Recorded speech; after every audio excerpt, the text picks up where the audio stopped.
Quand Destin la saga Wings est sortie, j'ai tout bonnement détesté.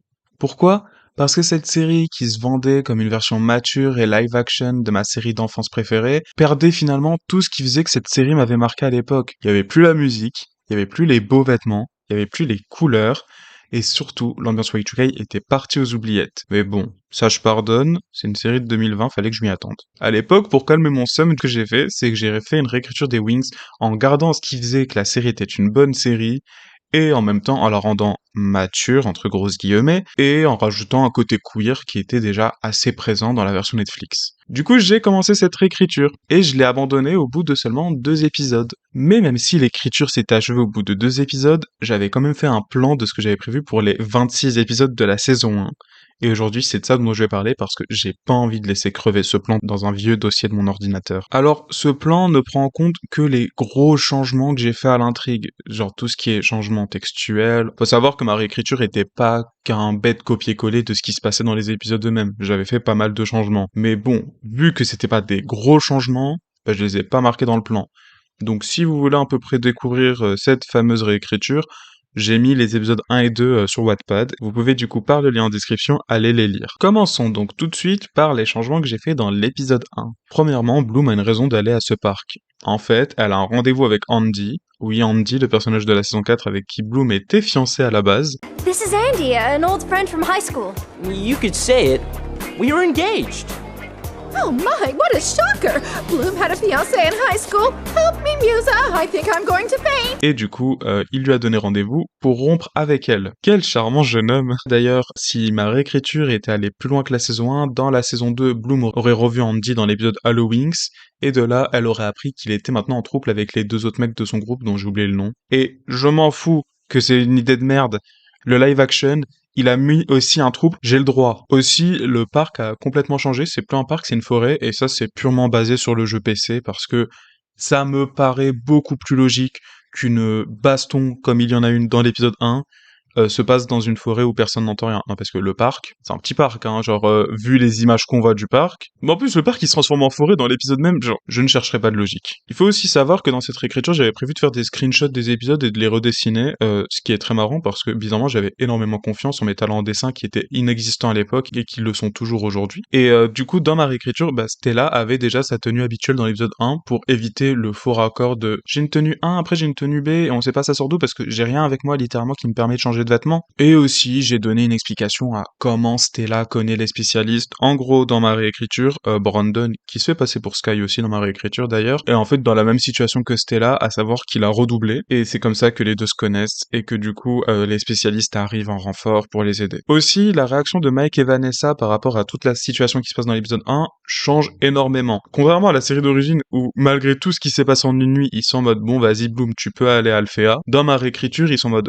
t'as vu ce qui vient de se passer, tu vas rester à Gardenia avec nous. Et Bloom du coup part à Alphéa sans l'accord de ses parents. Pour l'épisode 2, il y a des changements qui me paraissaient importants à faire. Bon déjà, toute la partie sur Varanda de Callisto, on oublie. Stella et Bloom ne mentent pas à Griselda, elle explique la situation à Griselda, qui en informe Faragonda, et de là, Stella montre que Varanda de Callisto s'est désisté, ce qui permet à Bloom de venir prendre la place de Varanda de Callisto. Autre changement, dans cet épisode, les spécialistes participent à la sortie dans Magix. Ça vient purement du fait que j'ai un épisode que j'ai supprimé de ma timeline, mais j'y reviendrai plus tard quand on va parler du fameux épisode. Aussi, contrairement à la série d'origine, c'est cet épisode-là qui marque la première apparition des Trix, parce que ça me paraissait plus logique que l'épisode 1 se focalise exclusivement sur les humains, vu que, littéralement, cet épisode 1 est une porte d'entrée au monde magique qui va suivre pour le reste de la série. J'ai aussi un peu changé le personnage de Knut, je m'explique. Pendant toute la première moitié de la série, il a l'air de kiffer d'être avec les Trix, et c'est qu'au moment où il se rend compte.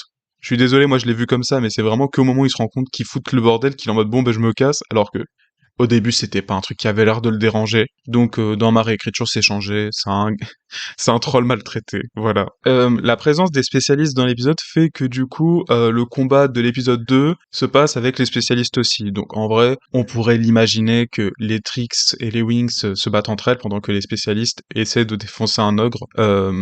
Spoiler, ça se finit comme dans l'épisode original, genre ils arrivent à battre le troll, mais ils arrivent pas à battre les Trix.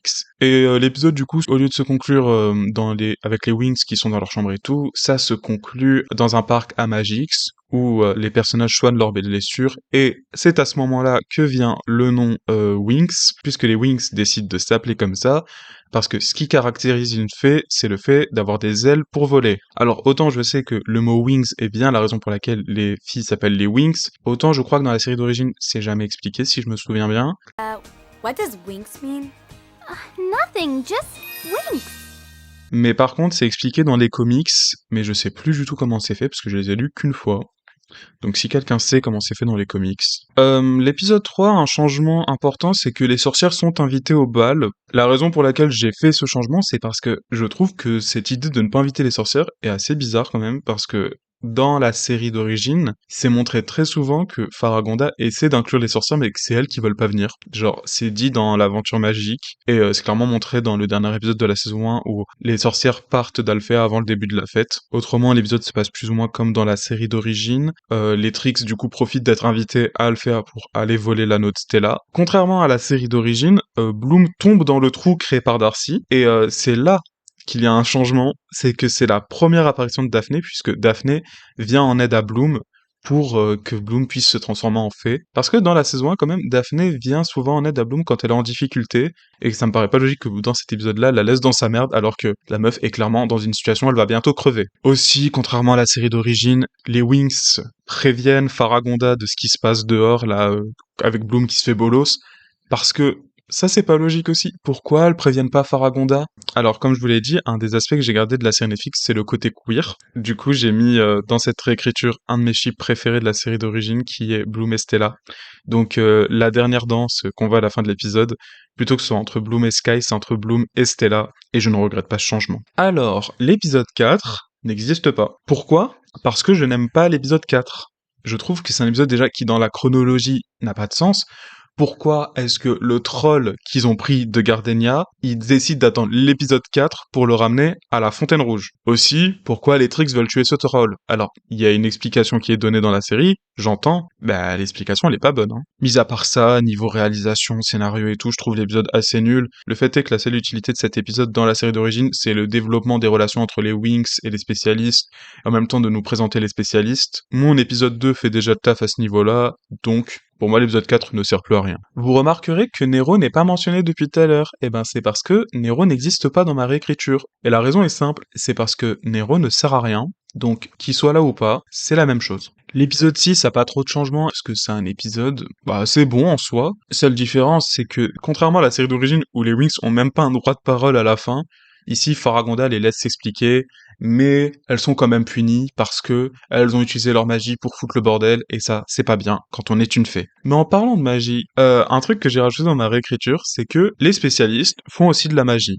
Parce que je suis désolé, mais dans un monde magique, je refuse que les spécialistes ne fassent pas de magie, sachant que dans certains fichiers officiels de la série, les spécialistes sont appelés les magiciens. Donc pour moi, j'en ai rien à foutre, les spécialistes c'est des magiciens, et ils utilisent la magie comme les fées et les sorcières, à savoir que les fées utilisent la magie avec des bonnes pensées, les sorcières avec des mauvaises pensées. On peut dire du coup que les spécialistes, eux, l'utilisent avec des pensées héroïques, et ça expliquerait la distinction entre fées, sorcières et spécialistes. I'm a hero, it's just what I do. I'm a hero, so call me and I'll rescue you. Hero, I'll rescue you to rescue you tonight. L'épisode 7 est surtout là pour, comme dans la série d'origine, développer les relations amicales entre les spécialistes et les Winx. Donc, dans cet épisode-là, on apprend que Riven et Musa ont un lien commun, à savoir le fait que les deux n'ont pas de mère et qu'ils s'entendent à ce niveau-là. On a tous les deux des costumes de merde, des coiffures à chier, on fantasme sur nos parents décédés et on sait danser la gigue. On est fait pour être ensemble. Parce que oui, pour les gens qui ne savent pas, canoniquement, Riven a été vendu par sa mère. C'était dit sur le site officiel à l'époque qu'elle l'a abandonné pour de l'argent. Et Musa, vous savez, sa mère est morte, j'ai pas besoin d'aller dans le détail. Et dans cet épisode-là, Tekna explique à Timmy, parce que je sais pas si vous vous rappelez, mais Tekna et Timmy ont une petite scène assez cute entre eux. Dans ma réécriture, dans cette scène un peu cute, Tekna explique à Timmy qu'elle ne se sent pas humaine. Et là, je dois expliquer un élément de world building que j'ai mis dans ma réécriture, qui n'est pas présent dans la série d'origine. Alors, le prototype de Tekna était que Tekna était une fée cyborg. C'est un truc qui était présent dans Magical Bloom, à savoir le prototype de Winx Club, mais qui a été enlevé dans la série officielle, même si le doublage anglais garde plus ou moins des artefacts de ce qui était prévu à la base pour le personnage de Tecna. I've not been programmed for dating. Good night, girls. I'm going to switch myself off now. Dans ma réécriture, du coup, j'ai décidé de reprendre cette idée-là en l'expliquant, à savoir que dans ma réécriture, je pars du principe que Zénith, vu la gueule du truc, à savoir que c'est une planète purement informatique, ça me paraît logique aussi que le réchauffement climatique y soit très présent, et donc avec ça, la présence de stérilité dans cette planète. Pour pallier à tout ça, du coup, le gouvernement de Zénith a mis en place le fait que la reproduction ne se fait maintenant que mécaniquement, c'est-à-dire qu'en fait, la reproduction, c'est la création de cyborgs. Donc, ils ont tout d'un être humain, sauf qu'ils sont pas faits de chair et de sang. Même si en vrai, vu comment Zénith est développé par rapport à tout ce qui est informatique, on pourrait partir du principe qu'ils ont créé un sorte de chair et de sang fait de manière informatique. Bref, j'ai pas fait des études de sciences, j'ai peut-être fait de la merde dans mon world building, mais bon, c'est pas grave. Dans ma réécriture, un des arcs principaux de Tecna de la saison 1, c'était qu'elle se rende compte, malgré le fait qu'elle n'a pas été biologiquement créée, elle reste humaine. Dernier changement pour l'épisode 7, je sais pas si vous vous rappelez de la scène où Riven se prend un coup de poing du Minotaur et se retrouve dans une autre pièce, inconscient, et les Trix arrivent et font oh là là, ce mec il a vraiment une énergie négative de ouf. Dans ma réécriture, du coup, c'est changé. Trix se rend compte que il a un esprit très faible et que le contrôle mental est très facile d'accès sur lui. Et oui, c'est important pour la suite. Dans l'épisode 8, il y a quelques changements ici et là. Vous vous rappelez quand je vous parlais tout à l'heure du côté queer et du fait que j'ai mis certains de mes ships dans la fanfic? C'est le cas aussi pour Riven et Sky. Donc, dans ma fanfic, Riven veut sortir avec Bloom pour rendre jaloux Sky. Je ne regrette rien. Dernière chose, Darcy profite du coup dans cet épisode, elle profite de sauver Riven et en même temps contrôler son esprit. Du coup, ça fait que pour l'épisode 9, malgré le fait qu'il n'y a pas énormément de changements par rapport à la série d'origine, je sais pas si vous avez déjà regardé les Witch, la saison 2 des Witch, quand Matt, genre un méchant prend le contrôle de son corps. Du coup, moi j'ai voulu remettre ça, et du coup Riven en fait assiste à tout ce qui se passe, et en même temps est impuissant. Un de ses buts dans la saison 1 du coup ce serait de se libérer de ce contrôle mental. L'épisode 10 a un petit changement, mais c'est pas un changement très important. Grosso modo, c'est juste que Bloom utilise le fait d'être dans une simulation pour battre les Trix. L'épisode 11 change complètement, parce que, contrairement à la série d'origine, où quand Flora part de Alphéa, elle est suivie par ses amis, dans ma réécriture, en fait, il la laisse seule. Toutes les actions de l'épisode sont faites par Flora toute seule. Rien à voir, mais dans la série d'origine, ça m'a toujours fait rire que l'épisode sur la nature est réglé par tout le monde. Tous les personnages ont un pouvoir d'action dans cet épisode, sauf la fée de la nature. Tecna, qui est la fée de la technologie, résout le plus de problèmes dans l'épisode que la fée de la nature. Et au final, c'est plus un épisode sur Tecna qu'un épisode sur tout autre Winx confondu. Alors que de base, c'est un épisode sur Flora. L'épisode 12 aurait pas existé dans ma réécriture. Voilà. J'ai pas envie d'aller plus loin sur cet épisode. Il n'aurait pas existé. Parce que l'épisode Miss Magix, au-delà d'avoir certains problèmes, notamment liés au racisme, dont des personnes beaucoup plus concernées en ont déjà parlé mieux que moi, bah c'est surtout un épisode que je trouve nul. Je veux dire, allez, à la limite, il aborde tout le truc sur Lucie et tout. Mais sinon, l'épisode, il est ce qu'il est, hein. Alors, l'épisode 13, déjà dans l'épisode 13, Bloom apprend les circonstances de son adoption, comme dans la série d'origine, sauf que, contrairement à la série d'origine, Bloom savait déjà qu'elle était adoptée, parce que je suis désolé, mais à 16 ans, il faut quand même dire à ton enfant qu'il a été adopté. Aussi, la relation que Bloom a avec ses parents dans cet épisode est un peu plus froide que dans la série d'origine, parce que ses parents lui en veulent d'être allé à Alphéa sans leur accord. Genre, je l'ai pas dit, mais dans l'épisode 2, il y a un moment où Vanessa pense que Bloom a été kidnappé. Cet épisode sert surtout parce que toute la partie sur Mr. Brown et Mr. Bonner sert à faire comprendre à Mike et Vanessa que la Terre, c'est pas mieux que Magix. Il y a de la merde des deux côtés, c'est juste pas le même type de merde. L'épisode 14 a pas de changement parce que je trouve que c'est un épisode qui va déjà bien en lui-même. Ça a été pendant longtemps un de mes épisodes préférés de la saison 1. Dans l'épisode 15, un des plus gros changements, c'est le fait que Flora explique à Faragonda la situation avec Myrtha, et que de là, Faragonda en fait lui explique que comme elle n'est pas la fée de la nature, elle peut pas rendre à Myrtha sa forme originelle, ce qui, il me semble, va en lien avec ce qui se fait dans la saison 6 avec Griselda qui se fait changer en corbeau, et il y a que Roxy qui peut lui redonner sa forme humaine parce que c'est la fée des animaux. Aussi, de toute façon, vu que à partir de là, les Trix se font virer de la tour nuage à l'épisode 16, on peut partir du principe que elles sont déjà sur la sellette à ce moment-là, parce que Griselda, en apprenant qu'elles ont littéralement changé une de ses élèves en citrouille, elle est un peu en mode mais vous foutez quoi là, faites de la merde. vous devez faire chier les fées, pas me faire chier moi. Dans l'épisode 16, contrairement à la série d'origine, toutes les Winx font un cauchemar parce que ça c'est une de mes frustrations d'enfance. Parce que dans la série d'origine, il y a eu que 4 cauchemars parce que Flora ne fait pas de cauchemars. Et encore, on pourrait plutôt dire 3 cauchemars parce que le cauchemar de Bloom, il est vraiment pas inventif. Donc le cauchemar de Bloom aurait été plus ou moins le même, mais en version scénarisée cette fois-là. Le cauchemar de Flora, ça aurait été un truc sur l'abandon, parce que Flora est souvent abandonnée dans la saison 1. Dans l'épisode 17, Bloom est conne, comme dans l'épisode 17 original, mais un peu moins conne. C'est-à-dire que au lieu de penser que Diaspro est une Trix infiltrée, parce que vraiment la Trix infiltrée qui a des gardes et tout, genre Bloom, qu'est-ce que t'as fumé ce jour-là? Au lieu de penser du coup que c'est une Trix, elle pense que Diaspro est une ennemie politique qui veut tuer l'écuyer du prince pour se rapprocher plus facilement de lui. Donc en fait, elle veut sauver la vie de Brandon Sky en se disant vas-y, je vais la mettre hors d'état de nuire parce que il faut sauver l'écuyer pour en même temps sauver le prince. Et comme dans ma réécriture, la relation amicale entre les Winx et les spécialistes est beaucoup plus développée, ça fait que à la fin de l'épisode, toutes les Winx en veulent à Brandon et Sky pour le mensonge. Dans l'épisode 18, il y a un petit changement vers la fin de l'épisode par rapport aux informations que Icy révèle à Bloom. Icy ne révèle pas tout le passé de Domino à Bloom, et elle lui annonce simplement qu'elle est la détentrice de la flamme du dragon. Pourquoi j'ai enlevé toute cette partie sur le passé de Domino? Parce que Bloom la prend 3 fois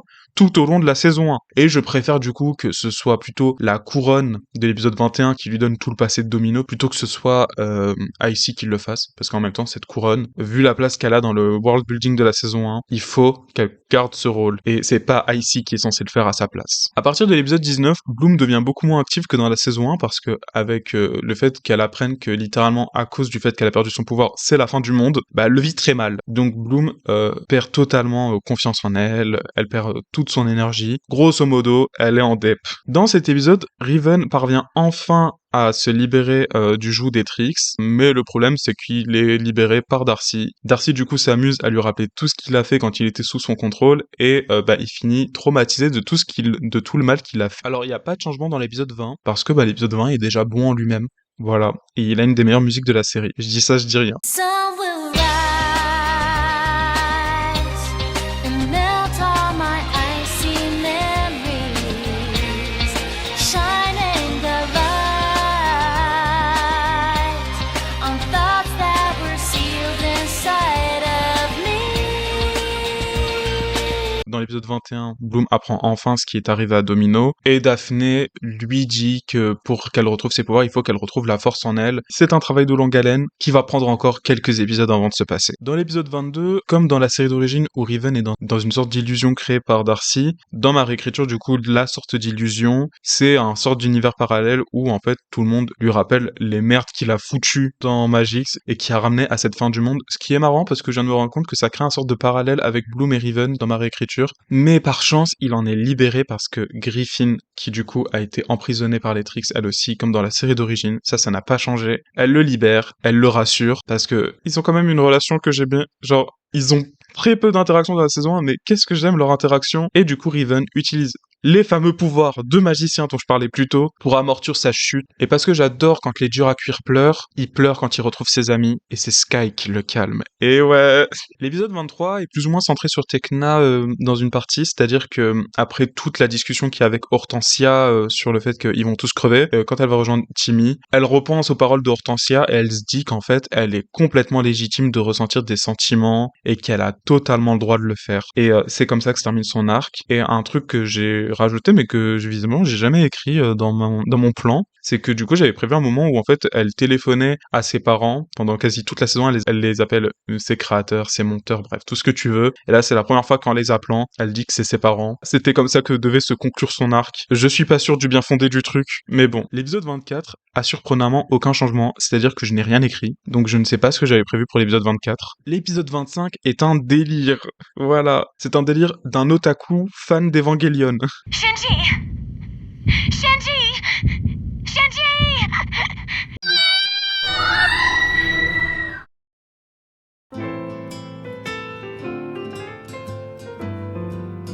Parce que dans cet épisode, Bloom s'en veut de tout ce qui se passe à Magix, et bien sûr, comme dans l'épisode 25 d'origine, elle va retrouver Daphné dans le lac Rocalus, ou Rocaluce si vous préférez, c'est comme vous voulez, et du coup, elle rentre en pleine introspection, et elle se retrouve dans les introspections de ses amis. Ça vous rappelle rien, pour les gens qui ont vu Evangelion? Parce que c'est totalement ce qui se passe dans l'épisode 25 d'Evangelion. Tout le monde est en introspection, sauf qu'autant dans Evangelion c'est logique, autant dans ma réécriture c'est pas logique, donc vraiment, je pense que c'est un truc, si j'avais repris ma réécriture, je l'aurais enlevé. Et l'épisode 26, comme c'est un épisode combat final, etc., ben, il y aurait pas eu énormément de changements, voire même il y en aurait eu aucun. Le seul truc que j'ai noté, c'est que personne ne finit en couple.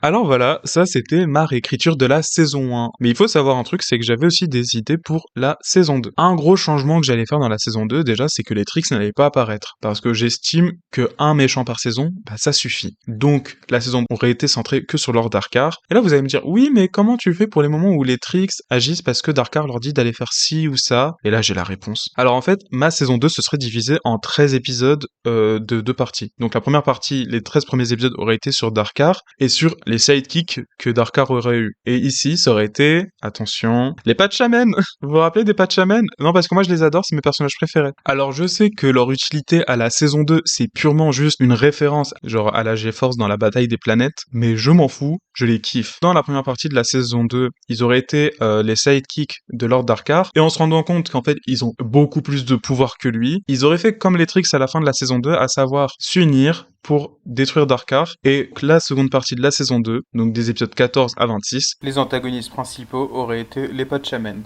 La vidéo est finie. Alors, avant de vous laisser, j'aimerais quand même remercier mon ami Ghost in a Trenchcoat, qui m'a dessiné la Bloom en mode Shinji dépressif Evangelion, bref. Je vous mets en description le lien vers sa chaîne YouTube pour que vous allez voir son travail. Voilà.